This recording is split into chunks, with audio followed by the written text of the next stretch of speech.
अस्सलामुअलैकुम प्यारे दोस्तों, आज हम आपके लिए जो वजीफ़ा लेकर आए हैं वो बहुत ही पावरफुल और कामयाब वजीफ़ा है। इससे और मैं उम्मीद करती हूँ कि इस वजीफ़े से बहुत फ़ायदा हासिल होगा। ये वजीफ़ा मेरे प्यारे उन नाज़रीन के लिए है जिनको औलाद नहीं होती या औलाद हो भी तो वो पैदा होते ही फोत हो जाती है, और जिनकी औलाद होना बंद होगी हो तो ऐसी हालत में मियाँ और बीवी के दरमियान इख्तलाफात भी बढ़ जाते हैं। और कुछ लोगों को सिर्फ ये ख्वाहिश होती है कि उनके यहाँ सिर्फ साहिबे उम्र बेटा ही पैदा हो, तो उन लोगों को ये वजीफ़ा बेहद फ़ायदा पहुँचाएगा।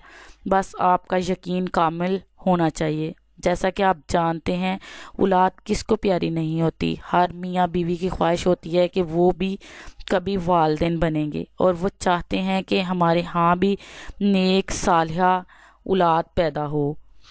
लिहाजा उनको परेशान होने की ज़रूरत नहीं, बस मुकम्मल यकीन के साथ ये वजीफ़ा करें और हमारी बताई हुई बातों को जहन में रखें। इंशाल्लाह बहुत फ़ायदा होगा। अगर ये वजीफ़ा खुद शोहर करेगा तो ज़्यादा बेहतर होगा। जिस वक्त आप चाहें ये वजीफ़ा कर सकते हैं। अगर आपका वज़ू नहीं तो बराए मेहरबानी वज़ू फरमा कर ये वजीफ़ा करें। सबसे पहले आप बिस्मिल्लाहिर्रहमानिर्रहीम पढ़ लें।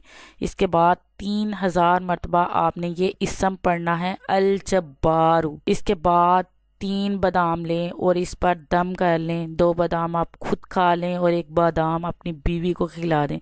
फिर बीवी के साथ खलवत करें और इसी तरह 11 रोज़ तक ये वजीफ़ा पढ़ें और बादामों पर दम करने के बाद खा लें और फिर खलवत करें। फिर हर साल के नाम पर एक बकरा ज़िबा करके सब लोगों को खिलाएं। नेक और साहिबे उम्र बेटा पैदा होगा।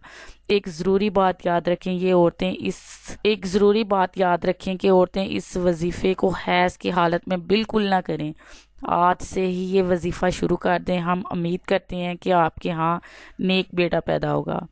अगर आपको हमारी आज की ये वीडियो पसंद आई है तो प्लीज़ सब्सक्राइब, कमेंट्स, लाइक और शेयर ज़रूर कीजिएगा। अल्लाह हाफिज़।